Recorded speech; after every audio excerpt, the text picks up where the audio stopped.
નમસ્કાર, star India TV ન્યૂઝમાં આપનું હાર્દિક સ્વાગત છે। આપ જોઈ રહ્યા છો સ્ટાર ઇન્ડિયા ટીવી ન્યૂઝ, સત્યની વાતે સત્યની સાથે। સાવરકુંડલા શહેરમાં શિવરાત્રી મહોત્સવ નિમિત્તે પૂર્વ સંધ્યાએ ભવ્ય શોભાયાત્રા કાઢવામાં આવી। પ્રતિવર્ષ શિવરાત્રીના મહાપર્વ પર સાવરકુંડલા શહેરમાં અલગ અલગ સેવાકીય પ્રવૃત્તિઓ થતી રહે છે। ગઈકાલે શિવરાત્રીની પૂર્વ સંધ્યાએ સાવરકુંડલા શહેરમાં જેસર રોડે પટેલવાડીથી શરૂ કરી મુખ્ય માર્ગો પર ફરી મહુવા રોડ નિદોષાનંદ આશ્રમ સુધી લોકોની ભારે જનમેદની ઉમટી હતી અને અતિ આનંદ ઉલ્લાસ ઢોલ નગારાના નાદ સાથે ભવ્ય શોભાયાત્રા પણ કાઢવામાં આવી હતી।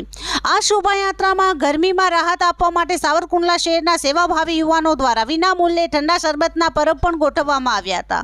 આ સમગ્ર શોભાયાત્રામાં સાવરકુંડલા પોલીસ વિભાગ તરફથી ચુસ્ત બંદોબસ્ત ગોઠવવામાં આવ્યો હતો। Star India TV news Savarkundla reporter Sanjay Parmar, જિલ્લા અમરેલી।